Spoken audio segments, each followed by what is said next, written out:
Assalomu alaykum, hurmatli tomoshabinlar. Bugun men sizlarga juda muhim mavzuni tushuntirib beraman. 2026 yil avgust oyidan pensiyalarga qo'shimcha to'lovlar masalasi. Eng ko'p berilayotgan savol bitta: kim 300 ming so'm? Kim 4 ming so'm? Kim esa 20 ming so'm qo'shimcha oladi? Bu ma'lumot har bir oilaga tegishli, chunki deyarli har bir xonadonda pensioner bor. Ota-ona, buvi, nogironligi bo'lgan qarindosh.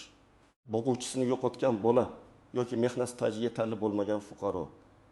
Shuning uchun videoni oxirigacha ko'ring, chunki ayrim odamlar pul olishi mumkin bo'lsa ham hujjatdagi xato yoki ma'lumot yangilanmagani sababli qo'shimchadan qolib ketishi mumkin. Kanalga hoziroq obuna bo'ling, videoga like bosing, chunki men bu yerda oddiy tilda keraksiz gaplarsiz. Amaliy foydasi bor ma'lumotlarni berib boraman. Avvalo men bir narsani aniq qilib aytaman. Pensiya masalasida odamlarni eng ko'p chalg'itadigan narsa bu hamma bir xil oshiriladi degan noto'g'ri tushuncha. Aslida pensiyalar har doim ham hammaga bir xil miqdorda oshmaydi. Kimdir yoshga doir pensiya oladi, kimdir nogironlik pensiyasi oladi, kimdir o'quvchisini yo'qotganlik nafaqasi oladi. Yana kimdir ish staji yetmagani uchun ijtimoiy nafaqa oladi. Bundan tashqari ayrim pensionerlarning pensiyasi minimal miqdorga yaqin bo'ladi. Ayrimlar esa ko'p yillik ish staji va yuqori ish haqi hisobidan nisbatan yuqori pensiya oladi. Shu sababli qo'shimcha to'lovlar ham bir xil ko'rinishda tushmaydi. Oldin qanday edi? Oldin ko'pchilik pensiya oshishini faqat umumiy indeksatsiya sifatida tushunardi. Masalan, pensiya falon foizga oshdi deyilsa, odamlar o'z pensiyasini shu foizga ko'paytirib taxminiy hisob-kitob qilardi. Lekin amalda pensiyaning tarkibi bor. Asosiy qism ustama, qo'shimcha to'lov, kompensatsiya, ayrim toifalar uchun imtiyozli to'lovlar. Shuning uchun bir pensioner 100 ming so'm oshganini ko'rsa, boshqasi 30 ming so'm qo'shimcha olishi mumkin. Bu farq adolatsizlikdek ko'rinadi, lekin ko'pincha sabab toifa hujjat va pensiya turi bilan bog'liq bo'ladi. Endi nima o'zgaryapti? 2026 yil avgust oyidan gapirilayotgan qo'shimcha to'lovlar, ya'ni 300 ming, 1 ming va 5 ming so'mlik farqlar odatda pensionerlarning ijtimoiy holati, pensiya miqdori, mehnat staji, nogironlik guruhi, qaramog'idagi shaxslar bor yo'qligi, shuningdek avvalgi hisob-kitoblarda inobatga olinmagan ma'lumotlar bilan bog'liq bo'lishi mumkin. Men buni oddiy qilib tushuntiraman. Hamma pensionerga avtomatik tarzda bir xil 570 ming so'm qo'shiladi deb o'ylash xato. Kimdir 300 ming so'm atrofida qo'shimcha oladi, kimdir 4 ming so'm, kimdir esa 570 ming so'mgacha olishi mumkin. Lekin buning uchun pensionerning holati belgilangan mezonlarga mos kelish kerak. Endi kim nimani kutish kerakligini batafsil ko'rib chiqamiz. Birinchi guruh pensiyasi eng kam darajaga yaqin bo'lgan fuqarolar. Masalan, bir onaxonning ish staji kam, pensiyasi hozir juda past miqdorda. U kishi butun umr norasmiy ishlagan bo'lishi mumkin yoki sovet davridagi mehnat daftarchasida ayrim yozuvlar yo'qolgan bo'lishi mumkin. Bunday holatda davlat odatda eng past daromadli pensionerlarni qo'llab-quvvatlashga alohida e'tibor beradi. Agar qo'shimcha to'lov minimal pensiya yoki ijtimoiy qo'llab-quvvatlash mezoniga bog'langan bo'lsa, aynan shu toifadagi odamlar 300 ming so'm atrofidagi qo'shimchaga da'vogar bo'lishi mumkin. Masalan, Toshkent viloyatida yashovchi 17 yoshli ayolni olaylik. U 10 yil rasmiy ishlagan, qolgan yillarda farzand tarbiyasi, uy ishlari, dehqonchilik bilan shug'ullangan. Pensiya tayinlanganda faqat rasmiy staji hisobga olingan. Natijada pensiyasi yuqori emas. Agar 2026 yil avgustdan past pensiyalarni ma'lum chegaragacha yetkazish mexanizmi qo'llansa, bu ayolning pensiyasiga 300 ming so'm qo'shimcha tushishi mumkin. Lekin agar uning hujjatlarida qo'shimcha stajni tasdiqlovchi ma'lumotlar topilsa, pensiya qayta hisoblanib, qo'shimcha miqdor bundan ham ko'proq bo'lishi mumkin. Ikkinchi guruh nogironligi bo'lgan shaxslar. Bu yerda miqdor nogironlik guruhiga, mehnat faoliyatiga, pensiya yoki nafaqa turiga bog'liq bo'ladi. Birinchi guruh nogironligi bo'lgan fuqaroning ehtiyoji boshqa. Uchinchi guruh nogironligi bo'lgan fuqaroniki boshqa. Dori-darmon, parvarish, transport, tibbiy ko'rik, yordamchi vositalar xarajatlari ko'p bo'ladi. Shu sababli davlat ko'pincha nogironligi bo'lgan shaxslar uchun alohida ustamalar belgilaydi. Agar qo'shimcha to'lov ijtimoiy himoya paketining bir qismi sifatida berilsa, ayrim nogironlik pensiyasi oluvchilar 1 ming so'm yoki 5 ming so'mgacha qo'shimcha olishi mumkin. Misol keltiraman. 12 yoshli erkak ishlab turgan vaqtida og'ir kasallik sababli mehnat qobiliyatini yo'qotgan va unga ikkinchi guruh nogironlik belgilangan. Uning rasmiy ish staji 25 yil, pensiya tayinlangan. Agar uning pensiyasida nogironlik bo'yicha ustama to'liq qo'llanmagan bo'lsa yoki yangi tartibda ushbu toifa uchun qo'shimcha belgilansa, u 4,2 ming so'm atrofida qo'shimcha olishi mumkin. Agar u birinchi guruh nogironligi bo'lgan shaxs bo'lsa, parvarishga muhtojligi tasdiqlangan bo'lsa, qo'shimcha 570 ming so'mga yaqinlashishi ehtimoli bo'ladi. Lekin yana ta'kidlayman. Aniq miqdor shaxsiy pensiya ishida turgan ma'lumotlarga bog'liq.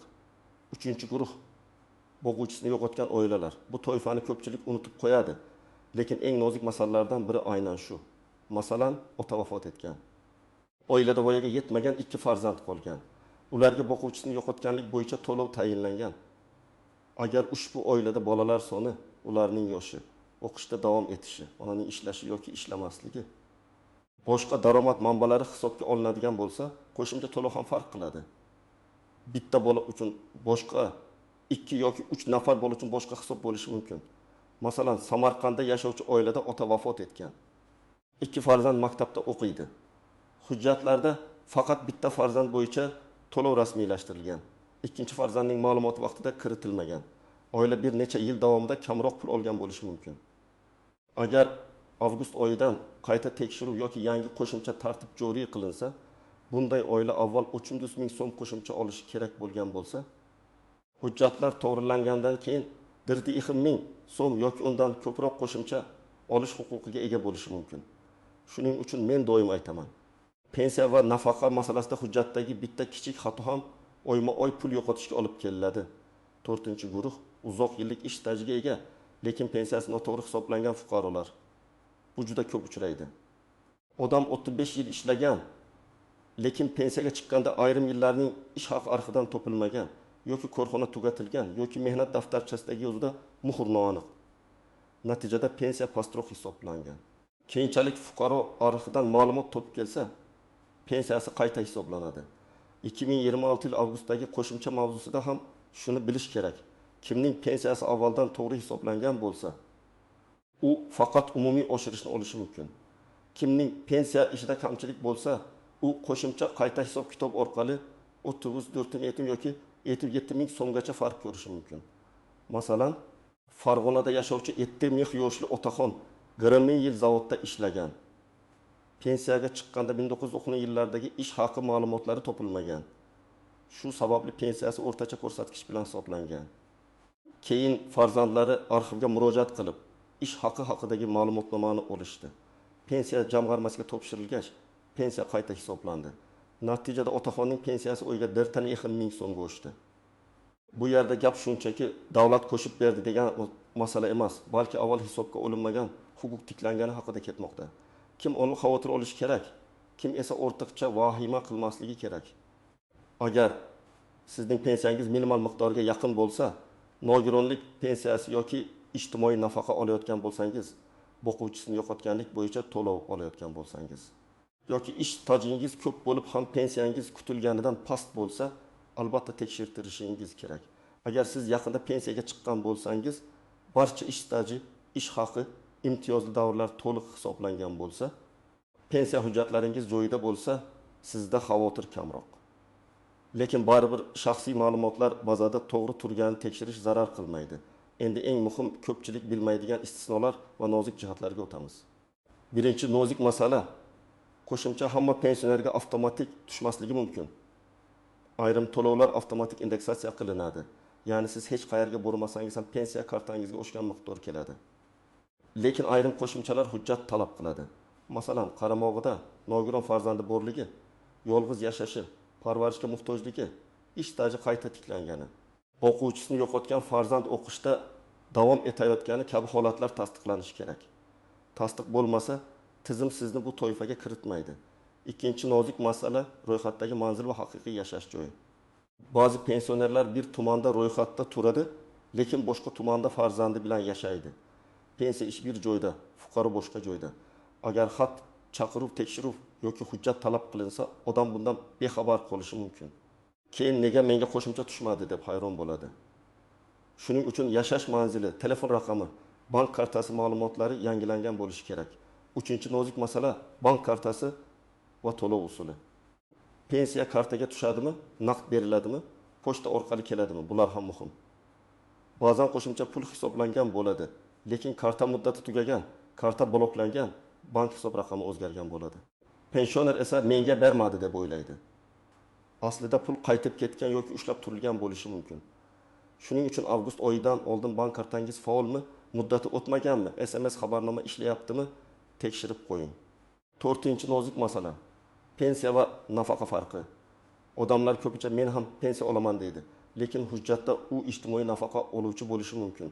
Pensiya mehnat staji va badallarga bog'liq. Nafaqa esa ijtimoiy himoya chorasi sifatida belgilanadi.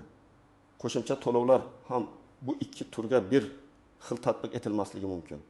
Masalan, yoshga doir pensiya oluvchi 30 ming so'm qo'shimcha olsa, ijtimoiy nafaqa oluvchi boshqa tartibda 40 ming so'm olishi yoki umuman boshqa sanadan oshirilishi mumkin. Shu sababli eng avvalo siz olayotgan to'lovning aniq nomini bilishingiz kerak.